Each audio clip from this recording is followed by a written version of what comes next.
I believe that this nation should commit itself to achieving the goal, before this decade is out, of landing a man on the moon and returning him safely to the Earth. But in a very real sense, it will not be one man going to the moon.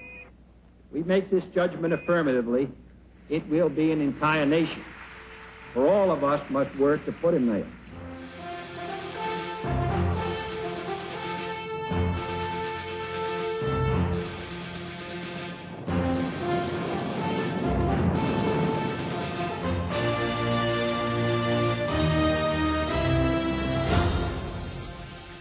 Beautiful view. Isn't that something? Magnificent sight out here. Magnificent desolation.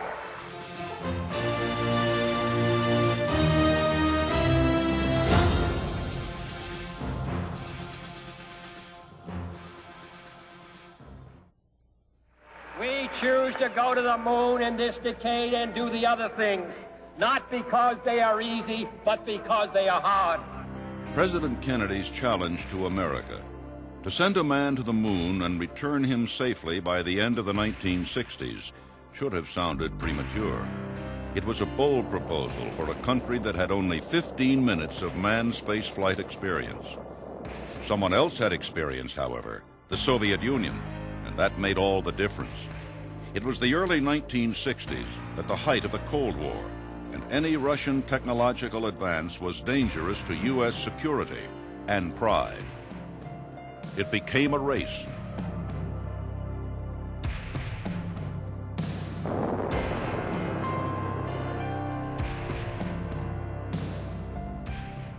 The starting gun had sounded on October 4th, 1957, when the Soviets launched the first man-made satellite, Sputnik 1.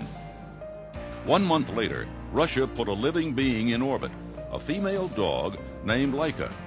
She was dubbed Mutnik by the media, but most Americans weren't laughing. Intercontinental ballistic missiles that launched satellites and animals could also carry nuclear weapons. The final blow to American confidence came on April 12, 1961, when 27-year-old Yuri Gagarin circled the Earth once. The flight took less than 2 hours. The United States hastened to catch up. A series of disastrous rocket tests preceded it, but America moved into second place with the launch of astronaut Alan Shepard on a brief suborbital flight. Shepard was part of Project Mercury, a calculated gamble to push ahead of the Russians. 7 military test pilots had been selected by the newly formed National Aeronautics and Space Administration, or NASA. On the third manned flight, America succeeded in placing John Glenn in orbit. 3 more missions were flown, and the U.S. accumulated slightly more than 2 days in space. Project Gemini, a series of 2-manned flights named for the Latin word for twins, was the next manned program. Gemini served as a link between Mercury and Apollo and featured astronauts common to both. During Gemini 4, Ed White engaged in the first American EVA, extravehicular activity, or spacewalk as it became known. The Russians were only slightly ahead of us now. They had done the same thing 2.5 months earlier. U.S. momentum continued. Throughout 1965 and 1966, the 10 Gemini missions closed the gap, and America began to achieve their own firsts. Among them were the first true space rendezvous, and during Gemini 8, the first docking of 2 space vehicles. Gemini 8 almost ended in disaster, however. The linked spacecraft began spinning. Separating from the target vehicle made the problem worse. On the verge of blacking out, the crew got the ship under control. At the controls were 2 future Apollo astronauts, David Scott, and as commander, 35-year-old Neil Alden Armstrong. It had been America's closest call so far. Meanwhile, scientists worked on a rocket to replace the Titan boosters of Gemini for the moon trips. The answer was the Saturn, most powerful machine ever built by humans. It stood taller than the Statue of Liberty and would launch the 35-foot-long Apollo capsule to its destination. The Saturn's ignition blast was brighter than the sun and would propel man faster than he had ever traveled before. The Saturn rocket was 100 times more powerful than the Redstone rocket that launched Shepard to the edge of space.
Twelve men would eventually walk the surface of the moon. The crew selection process had begun as early as 1962. Finally, these missions were scheduled to begin. The man in charge of the astronauts was Deke Slayton, director of flight crew operations.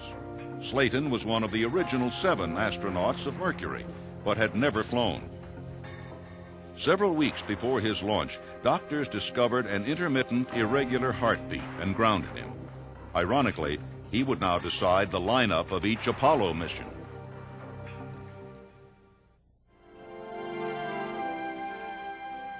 During the summer of 1994, 15 of these men gathered as guests of honor at the Experimental Aircraft Association's annual fly-in convention in Oshkosh, Wisconsin. They talked frankly about the risks and joys of the program. It was a time of celebration, the 25th anniversary of the first moonwalk. The enormity of that task. Unfortunately, the risks had become apparent right from the start. The first step to the moon had been a horribly painful lesson. During a routine ground test of Apollo 204, or Apollo 1 as it was later designated, astronauts Virgil Gus Grissom, the second American in space, Ed White, and rookie Roger Chaffee were killed when a flash fire destroyed their capsule. Well, on January the 27th in '67, we lost 3 good friends and astronauts in a fire, the first real tragedy that had occurred in the space program. NASA at that time was a gung-ho outfit. We had not had serious setbacks, and it stunned the organization because we had allowed a lot of hydrocarbons to creep into an environment that was 100% oxygen. A 14-volume report released after the accident speculated that a malfunction in the electrical system was the cause of the fire. In the pressurized, oxygen-saturated cabin, a spark spelled disaster. We knew we had trouble with that spacecraft. It was the first one, but no one expected this, particularly in a test on the pad. But I am always amazed at how the organization got its act together, and it was a remarkable turnaround. I was part of the investigative authority. It was also, I think, one of the most candid reports to Congress ever made. We just got up there and said, look, we made a mistake, a big mistake, and it cost 3 lives. But we think we understand it now, and we want to go forward, and it worked out that way. It was a fact of life that was a dangerous business, and 3 people got killed, and that we went on from there. 20 months later, after several unmanned test launches, Apollo 7 was ready. The command capsule had been completely redesigned. The mission, extensive Earth orbit evaluation of the command service module, was crucial to American confidence. The commander was Wally Schirra. Don Isley was the command module pilot, and although no lunar module was attached, Walter Cunningham's official designation was Lunar Module Pilot. A veteran of both Mercury and Gemini, Wally Schirra was the only astronaut to fly all 3 programs. 5, 4, Ignition. GRR.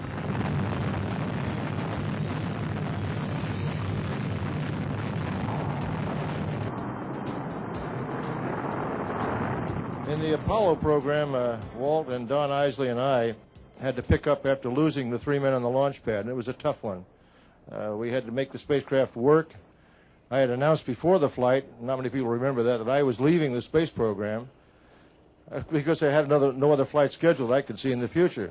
The object of Apollo 7 was to perform all of the checkout of all the spacecraft systems and fly a mission that hopefully would be of a duration as long as the longest then planned lunar landing, which was 11 days. And I have to tell you that the spacecraft was fantastic.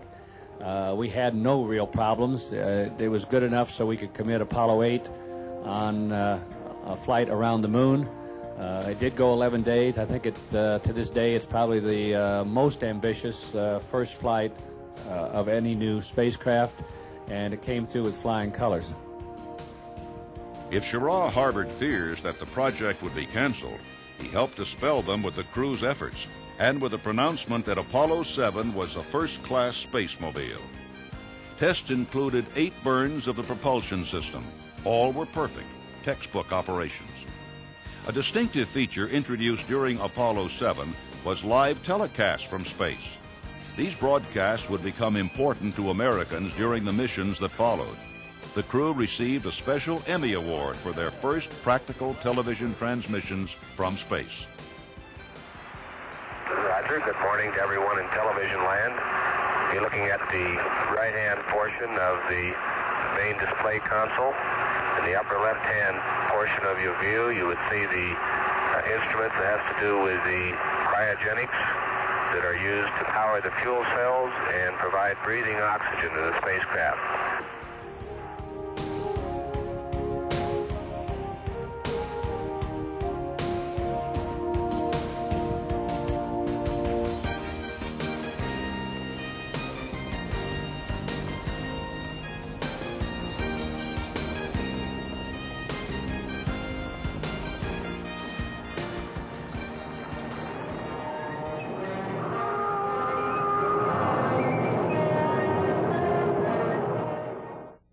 Originally, Apollo 8 was to be a second Earth orbit test using a new Saturn series rocket, the 36-story tall Saturn V. Its 3 stages had almost 5.5 times the thrust of Apollo 7's rocket, and the liftoff subjected the astronauts to increased stress and vibration. You have these giant engines down there gimbling, 1.5 million pounds of thrust, flicking themselves back and forth like a sort of a garden hose you're riding up into space. We're at the end of a 360-foot vehicle. Think of it not as a big rigid hunk like the Washington Monument, but more like a whip antenna on an automobile. So at the top, we were really being thrown around. And basically, during the first 10 or 15 seconds, we could not speak to each other, and we couldn't hit a switch on the instrument panel if we had to because of the motion. Given the success of the previous flight and the fact that U.S. military intelligence had heard rumors that the Russians were ready to go to the moon, NASA decided to proceed with a lunar orbit. Apollo 8 journeyed to within 60 miles of the moon's surface and circled it 10 times. Anders, Jim Lovell, and mission commander Frank Borman became the first humans to see the moon firsthand and to view the entire Earth from space. Although the Soviets had fired several unmanned probes at the moon and had even landed one on the surface, they were nowhere near sending human beings. Apollo 8 entered orbit 3 days out on Christmas Eve, 1968. That night, as a greeting to Earth from more than 220,000 miles away, the crew took turns reading the creation story from the book of Genesis. First Anders, then Lovell, then Borman. 1 billion people in 64 countries tuned in radios and television sets. We were told about 6 weeks before the flight that we would have a television performance on Christmas Eve, which would have the largest audience that had ever listened to a human voice. And the only instructions that our government gave us at this time was to do something appropriate. And frankly, it was an annoyance to me. I don't know how it was to Bill, but we weren't really excited about doing something appropriate. we asked some friends what they might suggest, and a friend of ours named Cy Borgen, who was a very gifted individual who lives in Washington, came back with a suggestion that it might be appropriate, if we felt like it, to read from Genesis. And that's how it all happened. It wasn't pre-planned. It was pre-planned from about 3 weeks before the flight, but I didn't give 30 seconds thought to it. It just turned out that Cy Borgen was a much more sensitive intellectual than I thought he was, and I think it struck the tone for the whole mission. In the beginning, God created the heaven and the earth. And the earth was without form and void, and darkness was upon the face of the deep. And the darkness he called night, and the evening and the morning were the first day. And God called the dry land earth, and the gathering together of the waters called he seas. God saw that it was good. And from the crew of Apollo 8, we close with good night, good luck, a Merry Christmas, and God bless all of you on the good earth. For the return trip, Apollo 8 had to establish a critical burn on the far side of the moon, out of radio contact. At 19 minutes after midnight on Christmas Day, Jim Lovell reestablished communications with Mission Control in Houston, Texas. Please be informed there is a Santa Claus, Lovell reported. Apollo 8 began a safe and successful voyage home. Apollo 8 was what the spirit of Apollo was all about. Apollo program primarily was intended to demonstrate that man could leave the planet Earth. And Apollo 8 was the first craft to do that in all history. And the job that Jim and his colleagues, Frank Borman and Bill Anders, did on that flight was, I think, one of the major high points of all the history of flight.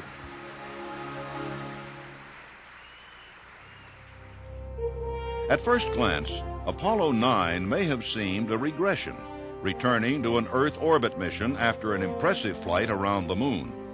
The goal of this flight was to test the Lunar Excursion Module, or LEM, and make sure all the components of the Apollo craft worked in harmony. Also important was an EVA, the first for Apollo. Leading the mission was Jim McDivitt, who had overseen the development and construction of the LEM. David Scott piloted the command module, and lunar module pilot Russell Schweickart performed double duty as a spacewalker. For the first time, the command and lunar modules received names from their crew. The command module was christened Gumdrop, the LEM Spider. The one I flew, Apollo 9, was called the D mission. It was the first flight of the lunar module. It was an Earth orbit mission like Waltz. We checked out all the things in the lunar module. It was a lot of fun. The lunar module is a very flimsy spacecraft, unlike all the models which show it to be very tough looking. It's really made out of cellophane and Scotch tape, and I'm not exaggerating. And the material in the lunar module is so thin that if on the Earth, if you dropped something like a screwdriver or something, go right through the floor.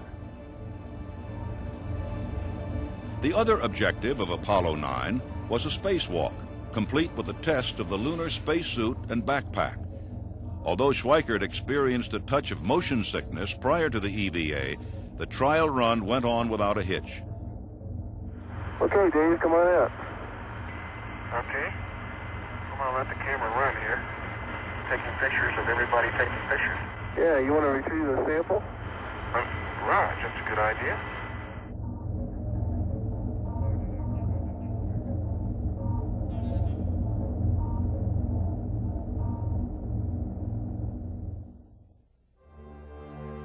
The progression of Apollo flights continued with 10, a lunar orbit and rendezvous of Charlie Brown and its lunar module Snoopy.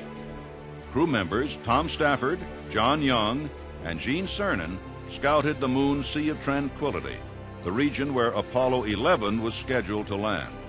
They also transmitted the first live color pictures back to Earth.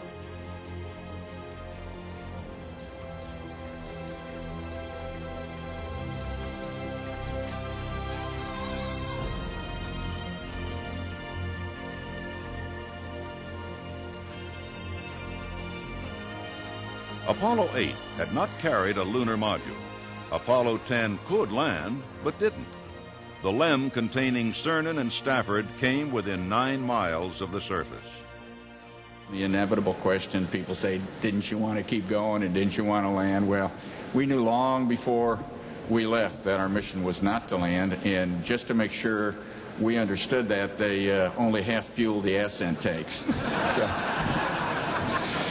we made a low pass. We found out we had a little miscommunications between the radar and the computer. That might very well have stopped Apollo 11 from landing had it not been found out. And we found a few other things. We actually separated or staged the vehicles. And when we lift off the surface, you use a descent stage that contains the descent engine as a launch platform. And if you've seen pictures, it just stays on the surface. Well, we did that above the landing site at about 50,000 feet and staged that ascent, fired the ascent engine, and completed the rendezvous just as Apollo 11, Apollo 12, and all the subsequent flights to the moon would have to do. Before the program was over, Cernan and Command Module pilot John Young would get a second chance to visit the moon. The trial run of Apollo 10 was considered a success. There were a few minor problems, including one during the staging maneuver, when Snoopy's ascent engine was fired prior to docking with Charlie Brown. During Apollo 11, this procedure would be done on the moon, and the descent stage would be left on the surface, not drifting in space. As Snoopy started the maneuver, it suddenly began spinning wildly. Stafford and Cernan regained control in a matter of minutes, and the problem was traced to a switch for the abort guidance system that had been left in the wrong position. These and other problems would be ironed out for the next flight.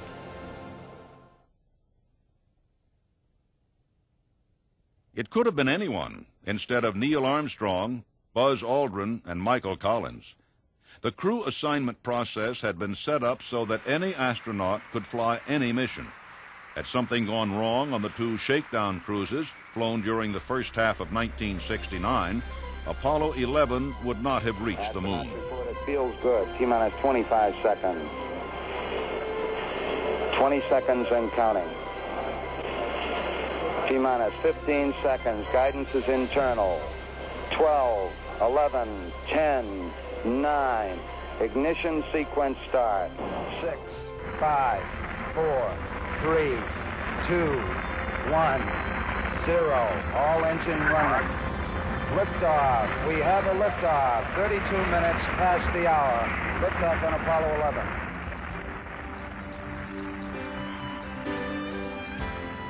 Four days later, the lunar module Eagle, carrying Armstrong and Aldrin, separated from the command module Columbia and began its journey to the surface. Then we started our final descent, and I think in many ways that was the most complex part of the flight from our standpoint. Now, there were other complicated parts of the flight, but they had been demonstrated by other crews on previous flights. This was the first time we were getting to do something that had not been previously tested, and so it was the time for us to put our very best efforts into getting a successful conclusion. There were problems crossing those last few miles, however. At various times during the descent, alarms sounded aboard Eagle, signaling a computer overload. Mission Control correctly predicted that the problem did not affect the landing radar and told the astronauts to proceed. Then, at less than 2,000 feet, the 2 astronauts realized Eagle's autopilot would deposit them in a rock-covered area surrounding a crater. At 300 feet, as Aldrin calmly continued to relay descent information, Armstrong took manual control of the lunar module, which had only 30 seconds of fuel remaining. Great shadow. 4 forward, drift into the right a little. 30 seconds. Forward, drift. Contact light. Okay, engine stop. We copy you down, Eagle. Houston, Tranquility Base here. The Eagle has landed. We were around 30, 40 feet looking for that smoother spot, and then once we started settling on through, even though 30 seconds of fuel remaining had been called out by Mission Control, I felt quite confident that Neil's expertise would get us on the ground, and sure enough it did. 6.5 hours later, Armstrong left Eagle. He had prepared a speech only a few hours earlier. Like Armstrong himself, it was brief and concise. I'm going to step off the limb. That's one small step for man, one giant leap for mankind. The moon was a world of black and white and gray. The surface was even more compact than had been theorized. It was covered in a fine, powdery soil, much the same consistency as charcoal ash or talcum powder. Armstrong's boots sunk less than an inch into the dust. Oh, that looks beautiful from here, Neil. It has a stark beauty all its own. It's like much of the high desert of the United States. It's different, but it's very pretty out here. A half hour later, Aldrin joined Armstrong. They then spoke to each other almost matter-of-factly, but during the exchange, Aldrin softly summed up his impression of the moon. Beautiful view. Isn't that something? Magnificent sight out here. Magnificent desolation. Meanwhile, Mike Collins quietly orbited the moon in the command module. He was the most isolated person in history, but it was a peaceful loneliness. It has been a source of frustration to him that in the years following Apollo 11, he has been constantly asked if he felt cheated, left alone in the command module. You know, I can't tell the truth about that because no one believes me, but I was just very happy to be where I was, to have the seat that I had. At that time, I think there were, 30-some people in the astronaut office that were all clawing and scratching to get to be on the first crew, I kind of felt, and there I was on it, admittedly not with the best seat of the three, but the seat I had then and now suited me just fine. On the surface, there was work to do. The astronauts had little more than 2 hours to complete their tasks, which included deploying several pieces of scientific equipment, erecting an American flag, and collecting 48.5 pounds of soil and rock. Within the soil was a new mineral, which would gain the official title Armalcolite, the first syllable of each of the 3 astronauts' last names. Less than 24 hours after landing, the ascent stage of Eagle rose from the moon. Tranquility Base, Houston. Guidance recommendation is pings, and you're cleared for takeoff. Roger, understand. We're number 1 on the runway. 7, 6, 5, work stage, engine arm ascent.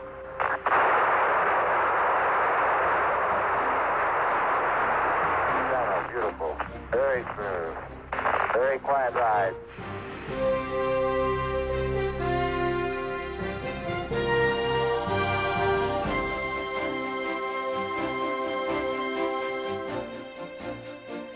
After Armstrong and Aldrin had safely returned to the confines of Columbia, the 3 astronauts took a moment to sum up their accomplishments and to thank those who had made it possible. We feel that this stands as a symbol of the insatiable curiosity of all mankind to explore the unknown.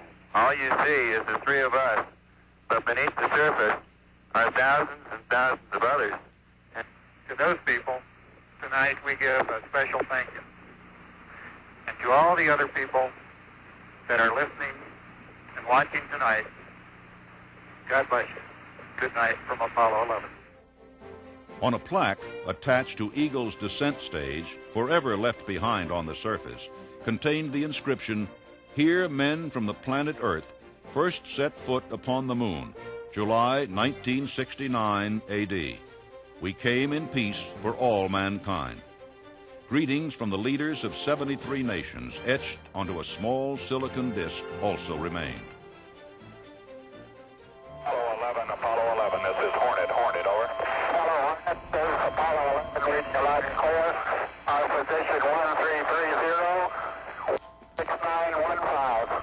The United States had won the space race for the benefit of all the Earth. Kennedy's promise had been fulfilled. Sadly, Kennedy never had the chance to see the fruits of his dreams. Gone too were several American and Soviet spacemen, including Yuri Gagarin, who had perished 16 months earlier in a jet accident during a training mission. Armstrong and Aldrin had placed Soviet medals and an Apollo 1 patch on the moon in honor of these pioneers. The men who changed the way we looked at the universe also changed the way we looked at them. They will always be the men who got there first. None ever flew in space again. Buzz Aldrin returned to military service in 1971. Neil Armstrong resigned from NASA to assume a professorship at the University of Cincinnati. Michael Collins was instrumental in the construction of the National Air and Space Museum and became its first director. 6, 5, 4, 3, 2, 1, 0. All engines running. Commit. Liftoff. America would go to the moon not once, but twice by the end of the decade. On November 14, 1969, Apollo 12 lifted off from Florida's Kennedy Space Center. At liftoff plus 36 seconds, and again at 52 seconds, the spacecraft was struck by lightning. Every electrical circuit went wild. The actual weather at the Cape was a front that was going by that did not have any thunderstorms in it. And actually what happened was it was about 600-foot overcast with a tops 20,000, and we generated our own static buildup and discharge, but it only took 36 seconds to do that, and what it did was discharge right down our rocket plume, which was just like having a ground wire.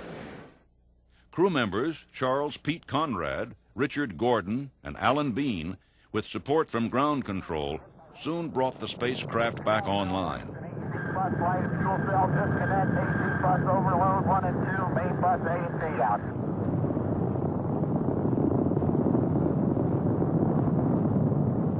Okay, we're all organized again, John.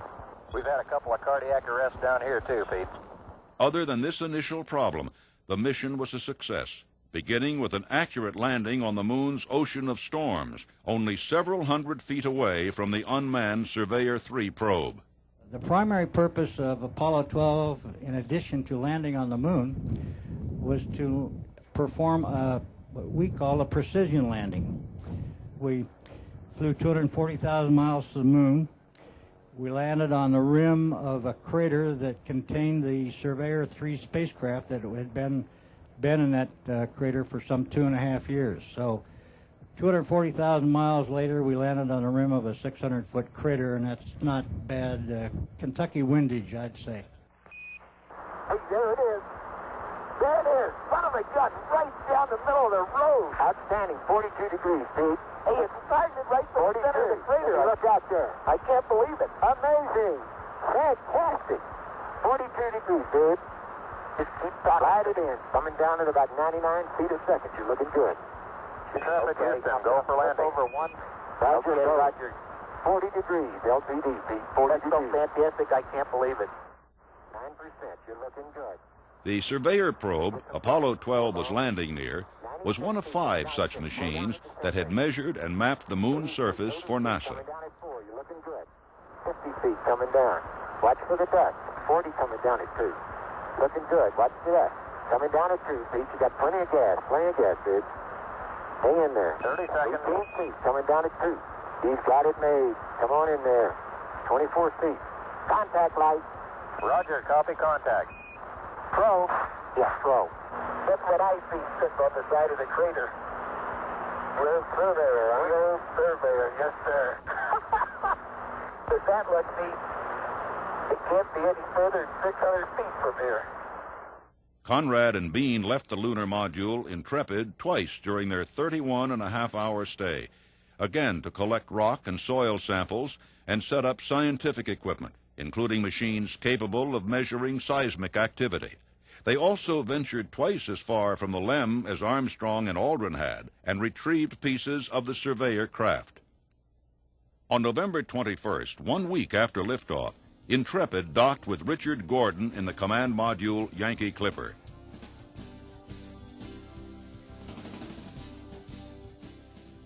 Intrepid was allowed to impact with the moon's surface. its collision registered on the seismic instruments. Alan Shepard was originally slated to command Apollo 13. Shepard hadn't flown since 1961, when he became the first American in space. He had developed an inner ear disorder that had grounded him. Shepard fought back, endured complicated surgery to correct the problem, and was scheduled for Apollo 13 when NASA officials decided he needed more training. Jim Lovell would go in his place. Lovell jumped at the chance to return and actually land on the moon after his lunar orbit experience during Apollo 8. The circumstances seemed fitting. Lovell had become part of Apollo 8 by swapping places with Michael Collins, who had undergone surgery to remove a bone spur on his spine. Now he was changing places again. Lovell's crew included Lunar Module pilot Fred Hayes and Command Module pilot John Swigert. Swigert was another switch, a replacement for Thomas Ken Mattingly, who had been exposed to German measles. The random arrangements that determine most missions, in this case, placed these three men on the most dangerous flight of Apollo. Clock start, flight. Roger. Let's just go, all engines. Roger. Okay, Fido, how's it look? Looks good here, flight. Good agreement. Okay, Booster, how do you look? That's 1C looks good, flight. Okay, Capcom, we go, you understand? Okay, we go at 1, Capcom. Get reliever, flight. Roger. The final, near-fatal substitution was a faulty liquid oxygen tank that had been originally scheduled to be placed aboard Apollo 10. No one knew it was a bomb waiting to go off. This is the crew of Apollo 13. Wishing everybody there a nice evening, and we're just about ready to close out our inspection of Aquarius and get back to a pleasant evening at Odyssey. Good night. 3 days out, on April 13, 1970, following a transmission from the crew, a short circuit caused by a wrong voltage thermostat switch occurred. The oxygen tank exploded, tearing a hole in the service module. In the command module Odyssey, a warning light flashed on. Main bus B undervolt. When they appraised the situation, the three men concluded that 2/3 of their fuel was gone. They were 200,000 miles away from Earth, and only one oxygen tank was keeping the remaining fuel cell and the astronauts alive. Houston, we've had a problem. The main B bus undervolt. Roger, main B undervolt. Stand by, 13, we're looking at it.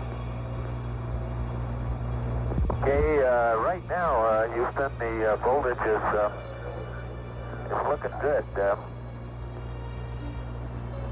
We had a pretty large bang associated with the caution and warning there. And as I recall, main B was the one that had a amp spike on it once before. For perhaps no other time in the program, not even during Apollo 11, the world's attention became focused on the status of three astronauts. Here is a bulletin from ABC News. The Apollo 13 spacecraft has had a serious power supply malfunction that could cause the lunar landing mission to be terminated early. NASA worked unceasingly to bring the astronauts home. The crew moved to the lunar module Aquarius and shut down all equipment except life support and communications. Even this might not be sufficient, because the LEM was designed for 2 men for 45 hours of use, and Apollo 13 was approximately 90 hours away from home. It was sort of a bad position to be in. We were going in the wrong direction. The Earth was back there, and we had to go around the moon, use the moon's gravity to twist us around, and then use the lunar module, really, which was very fortunate that we had a lunar module. Had this happened on our Apollo 8 flight, the three of us would probably be a monument to the space program. They'd be going around forever up there. But fortunately, we had the lunar module, and we used its engine, used its oxygen system and everything like that to get us back safely. And, of course, finally, it would not make a re-entry into the Earth. It's a very flimsy vehicle, and we climbed back into the command module just before we hit the atmosphere.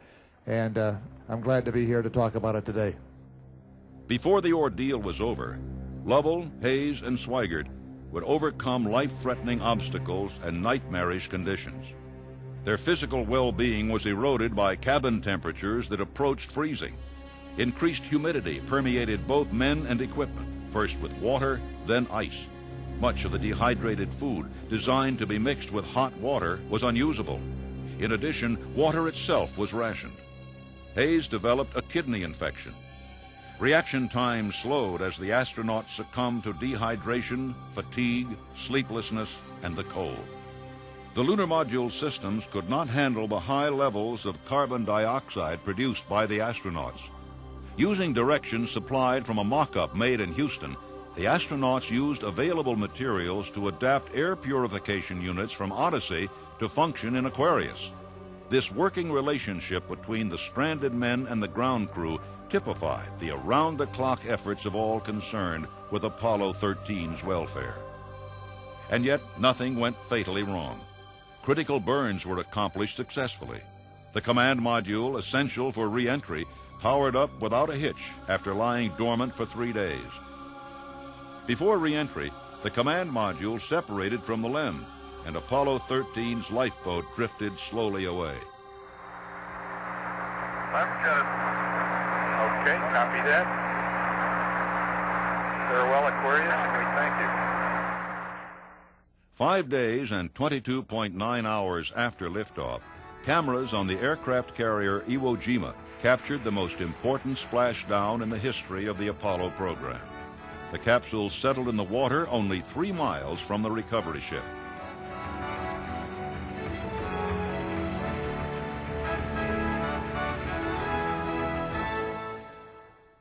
Despite a launch that was postponed to January 1971, Apollo 14 was an unqualified success. The command module had been modified. Alan Shepard was ready, and his crew, consisting of lunar module pilot Ed Mitchell and command module pilot Stuart Roosa, were eager to prove themselves. You just did not ever consider a failure that did happen on Apollo 13. So that we wrote a new chapter and we modified the spacecraft, and Apollo 14 went from July of 70 launch to a January 31st launch, and the spacecraft was fixed even though the launch schedule was delayed. Their destination was Fra Mauro, the area where Apollo 13 was to have landed. It was the first mission to the lunar highlands, and the first to be devoted entirely to scientific study. 15 orbital and surface experiments were carried out, as many as on Apollos 11 and 12 combined. While Roosa stayed aboard the command module Kitty Hawk, Shepard and Mitchell took Antares to the moon's surface. They stayed 33.5 hours, exactly 2 hours longer than Apollo 12. 9.5 hours were spent in extravehicular activity. During the pair of EVAs, the 2 astronauts deployed the equipment in their ALSEP, or Apollo Lunar Scientific Experiments package. They also collected more than 90 pounds of samples, which they transported in a special handcart. The second moonwalk involved a climb up the 300-foot slope of Cone Crater. The grade's getting pretty steep.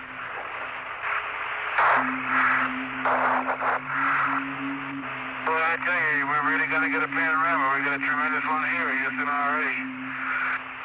Anyway, I'll point to the rim.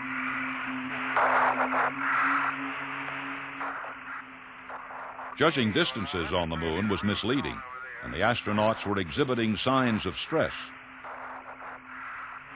I don't think we'll have time to go up there. Oh, let's give it a whirl. Gee whiz, we can't stop without looking at the Cone Crater. Okay. Well, press on a little further, Houston, and keep our eye on the time. Okay, and so right now we have a 30-minute extension. Looks like we'll be approaching the rim here very shortly.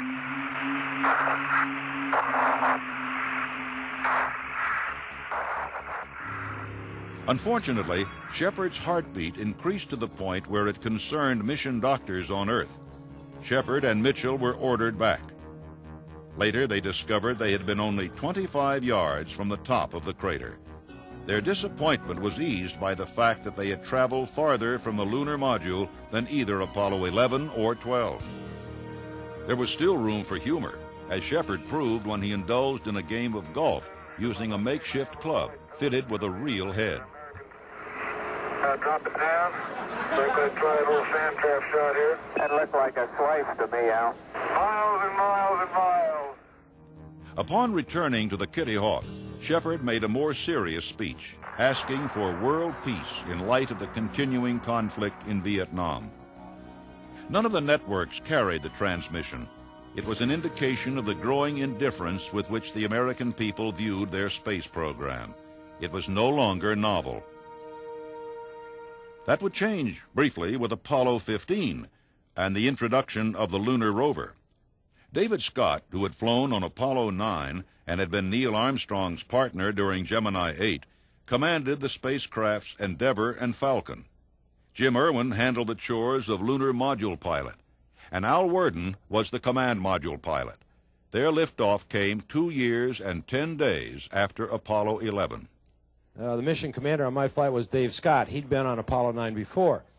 And so he'd been up in one of these things prior to our flight. And as we accelerated out on the first stage, of course, we burned out fuel. The thrust-to-weight ratio started changing drastically, and we started to accelerate. And we accelerated out to about, 4.5 Gs, whatever it was.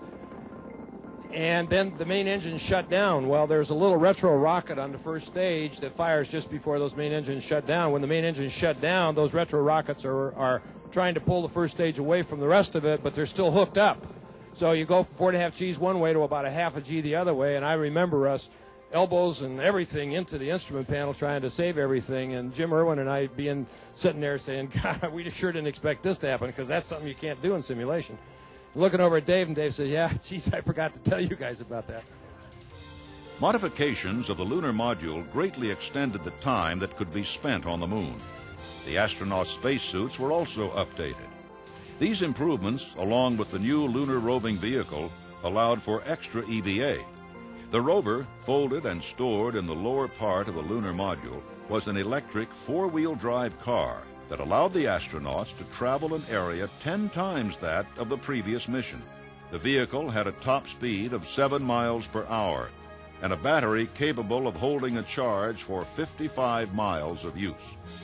Scott and Irwin traveled 17 miles and gathered 170 pounds of samples, including the so-called Genesis rock, one of the oldest rocks brought back. Like Shepard, Scott put on a demonstration for the Earthbound audience. His presentation was of a more scientific nature, however. Well, in my left hand, I have a feather. In my right hand, a hammer. And I guess one of the reasons we got here today was because of a gentleman named Galileo a long time ago, who made a rather significant discovery about falling objects in gravity fields. And so we thought we'd try it here for you. The feather happens to be appropriately a falcon feather for our falcon. And I'll drop the two of them here, and hopefully they'll hit the ground at the same time. How about that? Mr. Galileo was correct in his findings. Even after returning to Endeavour, the crew continued to break new ground. They launched the first satellite from a manned spacecraft, and Al Worden became the first person to perform EVA in deep space. His spacewalk lasted 38 minutes as he retrieved film from cameras located outside the spacecraft. The mission ended on August 7, 1971. The splashdown was rougher than normal due to a failed parachute, but the crew was in high spirits as they wouldn't be entering quarantine as the other astronauts had. It was time for John Young to get his chance. Young had remained in the command module during Apollo 10 while Tom Stafford and Gene Cernan circled the moon. Now, as commander of Apollo 16, he and lunar module pilot Charlie Duke were scheduled to land Orion on the central lunar highlands of Dakar. Ken Mattingly, who had been bumped from Apollo 13, stayed behind on Casper. Oh, Houston, Sweet 16 has arrived. They almost didn't get to land. After the separation of Casper and Orion, the command module developed a vibrational problem. This was caused by a malfunction of the backup steering system. Under NASA rules, both primary and backup systems were to be operational for lunar landing. Casper and Orion rendezvoused and orbited in formation while the problem was solved. To me, the most exciting moment was the actual landing on the moon. As a pilot, it was the most dynamic. You're coming in to land in a place you'd never landed before.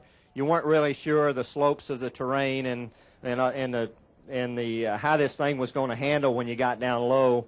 Even though we were the fifth and we had all of the experience of the prior missions, it was still a new landing area. And so to me, the landing was on the moon was the most exciting.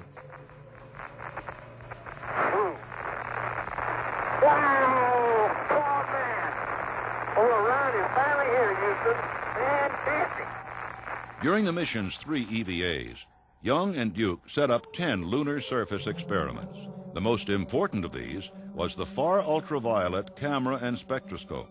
This mechanism took advantage of the lack of lunar atmosphere to collect UV rays emitted from celestial objects, including the Earth. Young also rough-tested the lunar rover for the benefit of NASA's engineers while Duke filmed the proceedings.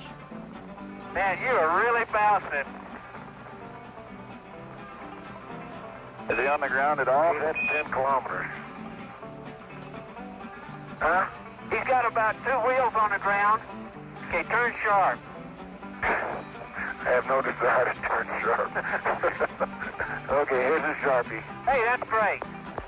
He's a big rooster tail out of all 4 wheels. And as he turns, he skids. The back end breaks loose just like on snow. Come on back, John. Hey, the DAC is running. Man, I'll tell you, Indy's never seen a driver like this. Okay, when he hits the craters and starts bouncing is when he gets his rooster tail. He makes sharp turns. 7.5 months after Orion lifted into the lunar darkness, Apollo 17 became the only night launch of the program. Gene Cernan, like John Young on the previous mission, would finally have an opportunity to walk on the moon. Apollo 17's target was Taurus Littrow on the southeast corner of the Sea of Serenity. With Cernan in the lunar module Challenger was geologist Jack Schmitt, the first professional scientist to visit the moon. Above them, command module pilot Ron Evans maintained the equipment aboard America. Apollo 17 was to be the crowning achievement of the program, and the crew did not disappoint. Theirs was a record-setting mission.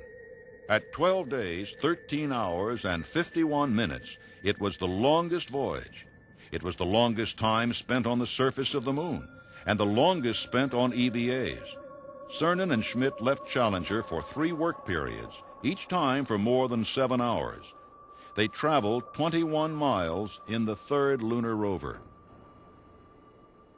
And they returned with a record load of moon material, 243 pounds. Scattered throughout these accomplishments were the same periods of playfulness that had been part of the previous moonwalks. I was strolling on the moon one day in the merry, merry month of December. Now, May's the month. May, that's right. May is the year of the month. Each flight had and each part of every flight was special, I think, for each one of us. I suppose if you want to zero in on something that people get more interested in is the fact that when that engine lights, when you lift off the surface of the moon, you're a long way from home, and a lot of things got to happen, but at least you're beginning to, in spite of the fact that you had a good time, you're at least headed in the right direction. At 5:55 p.m. on Thursday, December 14, 1972, Challenger lifted from the surface. Humans would not return for the remainder of the century. 12 men spent a total of 80 hours and 26 minutes walking on the moon. They brought back more than 800 pounds of it. The final 3 Apollo missions, 18 through 20, had been canceled in 1970. As far back as Apollo 14, the astronauts knew that 17 would be the last. In the wake of the cancellations, however, had come the promise of new challenges, a manned orbiting space station and a reusable spacecraft. During 1973 and 1974, 3 Skylab missions were flown. Pete Conrad and Alan Bean commanded the first 2. When the space shuttle became a reality, John Young was the first to command a mission, 30 years to the day after Yuri Gagarin's flight. Ken Mattingly also commanded the shuttle twice. In between Skylab and the shuttle was one last Apollo flight. Officially designated Apollo 18, it went not to the moon, but to an Earth orbit link-up with the Soviet Soyuz spacecraft. Apollo 10 veteran Tom Stafford was joined by astronaut Vance Brand and by Stafford's old boss, Deke Slayton. Slayton had followed Alan Shepard's lead and had undergone a procedure that enabled him to fly again. His presence and that of the Soviet cosmonauts made Apollo-Soyuz a fitting epilogue to the Apollo program. The race to the moon had been political, its hurdles technological, its triumphs communal. But the momentum that kept it going was scientific. The benefits of space exploration are near us every day, from computers to scratch-resistant sunglasses.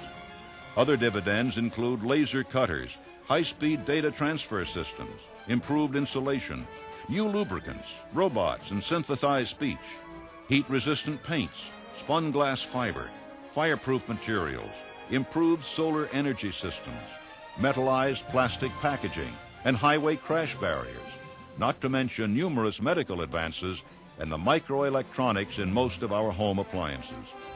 What began as a race between opposing nations ended up improving conditions for all humanity.